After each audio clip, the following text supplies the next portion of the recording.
मित्रों, पुराण कथा के मंच पर आपका स्वागत है। आज हम आपको प्राचीन काल की एक अद्भुत कथा तारकासुर की अजेय शक्ति का रहस्य की कथा कहने जा रहे हैं। यह कथा मुख्य रूप से स्कंद पुराण और शिव पुराण से प्रेरित है। शिव पुराण में तारकासुर से संबंधित घटनाओं का विस्तार से वर्णन है। तारकासुर का वरदान प्राप्त करना, उसका स्वर्ग पर आक्रमण और फिर कार्तिकेय स्कंद के जन्म द्वारा उसका वध इसी पुराण में उल्लेखित है। इससे पहले कि हम आज इस अद्वितीय कथा का आरंभ करें, हम आपसे आग्रह करते हैं कि कृपया आपके अपने पुराण कथा चैनल को सब्सक्राइब करें। आपके इस छोटे से समर्थन से ही हमें प्रेरणा मिलती है कि हम आपके लिए और भी रोचक, विस्तृत और ज्ञानवर्धक कथाओं को प्रस्तुत कर सकें। तो अब बिना किसी देरी के आइए इस दिव्य कथा की यात्रा शुरू करते हैं। सूर्यदेव आकाश में उदय होने से झिझक रहे थे। यदि वे प्रकट होते तो 10,000 वर्षों की अवधि समाप्त हो जाती। एक मां की प्रतीक्षा पूरी हो जाती। उसके गर्भ में पल रही आग जन्म लेती और प्रतिशोध का रूप लेती। लेकिन सूर्य जानते थे कि वे सृष्टि के नियमों से बंधे हैं। उनके रथ के पहिए जो चल पड़े थे, उन्हें रोक पाना असंभव था। धीरे धीरे आकाश में लालिमा फैलने लगी, मानो किसी प्राचीन घाव से रक्त बह रहा हो। धरती पर दिति ने अपनी आंखें खोली, अपने गर्भ को छुआ। उसे आभास हुआ कि महर्षि कश्यप के वचन सत्य सिद्ध हो चुके हैं। वर्षों पहले उसने अपने पुत्रों की मृत्यु का प्रतिशोध लेने के लिए एक ऐसे संतान की कामना की थी जो देवराज इंद्र को पराजित कर सके, उनके वज्र को निर्बल बना सके। आज वह संकल्प साकार हो चुका था। दिति के गर्भ में पल रहा शिशु उसकी प्रतिशोध की अग्नि से ऊर्जा प्राप्त कर रहा था। उसके हृदय में जल रही नफरत की ज्वाला से उसका शरीर मजबूत हो रहा था। वह कोई साधारण दैत्य नहीं था, बल्कि उसका संकल्प था कि वह इंद्र की तरह अपनी माता के साथ विश्वासघात नहीं करेगा। वह उनके बाल पकड़कर घसीटेगा और उनकी शक्ति को पैरों तले रौंदेगा। दिति मुस्कुराई। उसने अपने पुत्र का नाम रखा वज्रांग, वह जिसका शरीर वज्र के समान कठोर था। जैसे जैसे वज्रांग बड़ा हुआ, उसकी शक्ति अपार होती गई। उसने कठोर तप किया और ब्रह्मा जी को प्रसन्न कर अमोघ वरदान प्राप्त किया। उसका उद्देश्य केवल एक था, स्वर्ग पर अधिकार करना और इंद्र को परास्त करना। जब वह अपनी माता के आशीर्वाद और अपनी शक्ति के बल पर इंद्रलोक की ओर चला, तो देवताओं में भय व्याप्त हो गया। इंद्र ने स्वर्ग की रक्षा के लिए अपनी सेना तैयार की, लेकिन वज्रांग की शक्ति के सामने वे टिक नहीं सके। उसने देवसेना को परास्त किया और स्वयं इंद्र के महल तक पहुंच गया। इंद्र और वज्रांग के बीच भयंकर युद्ध हुआ। वज्रांग का हर प्रहार पर्वत को चकनाचूर करने के समान था। उसकी गदा की एक ही चोट से इंद्र भूमि पर गिर पड़े। उनका वज्र निरर्थक हो गया था।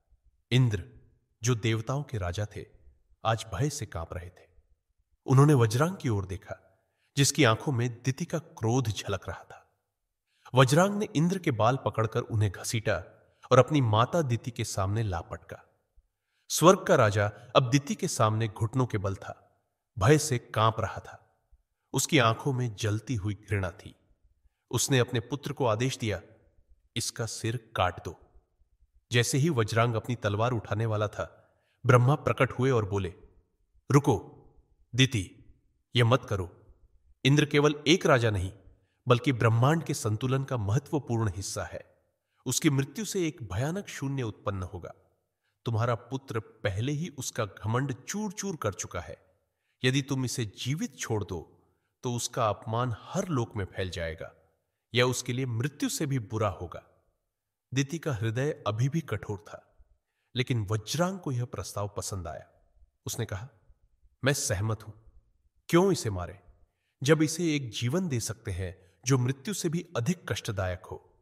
मैं आपकी आज्ञा का पालन करूंगा, परम पिता। ब्रह्मा जी वज्रांग से प्रसन्न हुए और उसके लिए एक सुंदर स्त्री की रचना की, वज्रांगी। वज्रांग और वज्रांगी का विवाह हुआ और वज्रांग वन में तपस्या करने चला गया। वज्रांगी भी अपने पति की भांति कठोर साधना में लीन हो गई। जल्द ही उनकी तपस्या और निष्ठा की चर्चा पूरे ब्रह्मांड में फैल गई। सभी उनकी भक्ति और संयम की प्रशंसा करने लगे, सिवाय इंद्र के। इंद्र अब भी अपने अपमान को भूल नहीं पाए थे। अवसर मिलते ही उन्होंने वज्रांगी को निशाना बनाने का निर्णय लिया।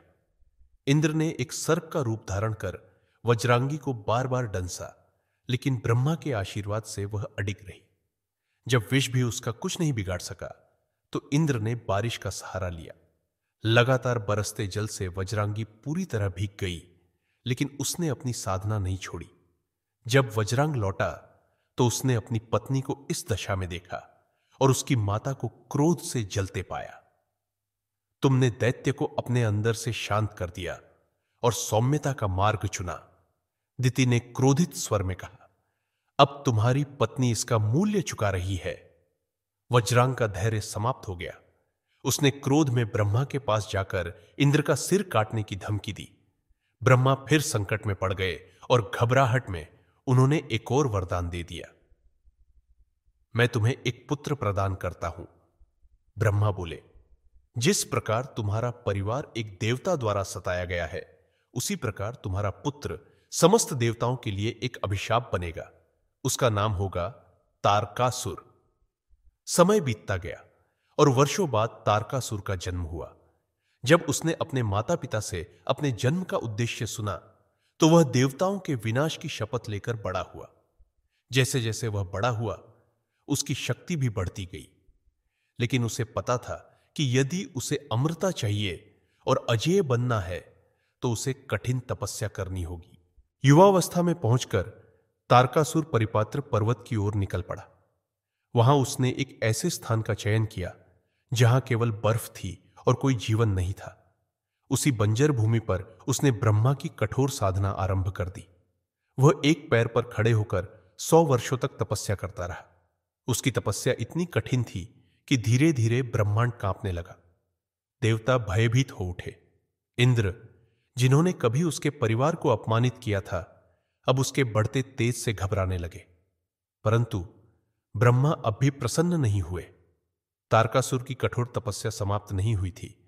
उसने पहले 100 वर्षों तक एक पैर के अंगूठे पर खड़े होकर ध्यान किया, फिर 100 वर्षों तक जल में रहकर साधना की।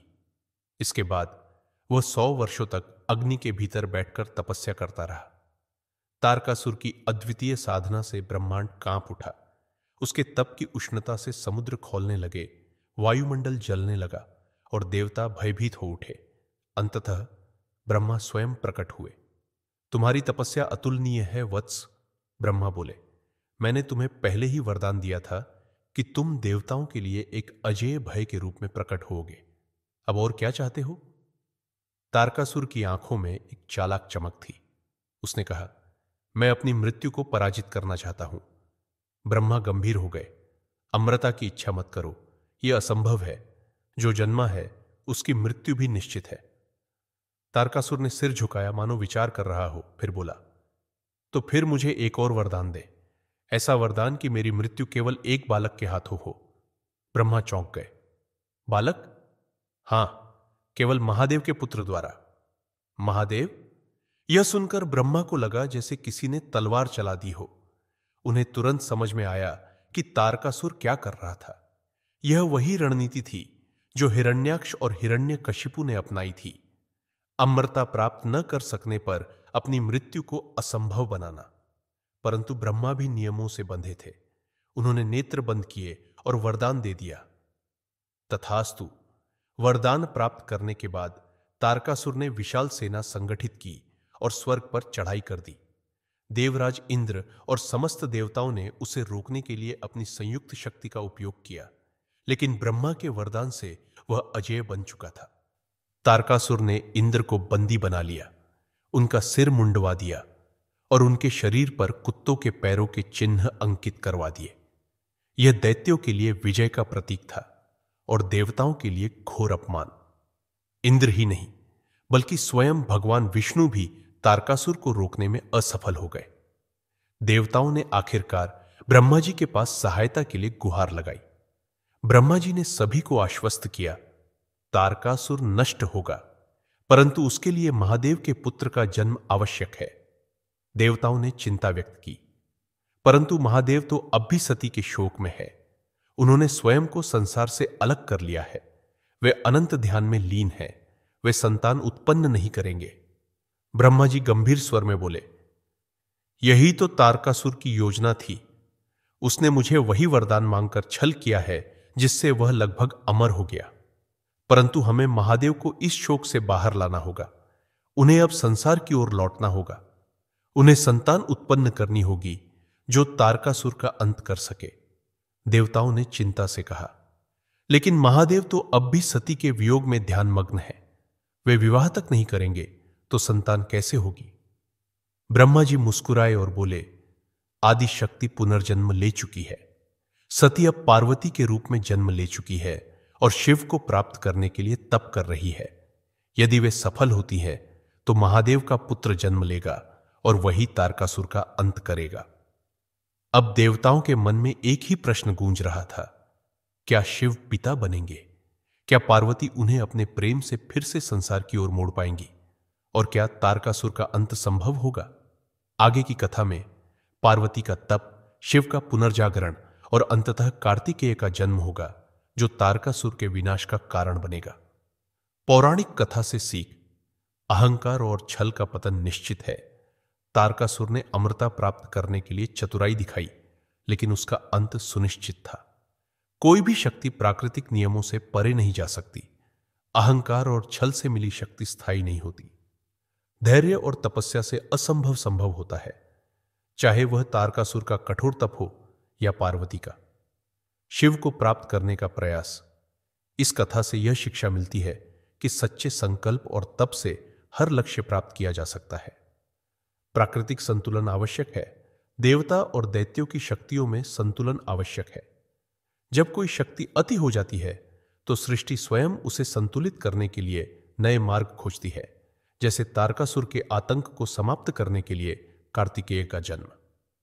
निष्कर्ष, इस कथा से हमें यह शिक्षा मिलती है कि अत्याचार, छल और अहंकार कभी भी स्थायी नहीं रह सकते। सच्ची शक्ति वह होती है जो संतुलन बनाए रखे और धर्म का पालन करे। मित्रों, आप सभी से निवेदन है कि आप इस कथा को अपने सभी शुभचिंतकों, मित्रों और सहकर्मियों के साथ साझा करें और उन्हें भी पुराण कथा के माध्यम से धर्म के गूढ़ रहस्यों का अनुभव साझा करें। और साथ ही हमारे प्रयास पर अपना लाइक का अंगूठा दिखाते हुए आपके अपने मंच पुराण कथा को सब्सक्राइब करें।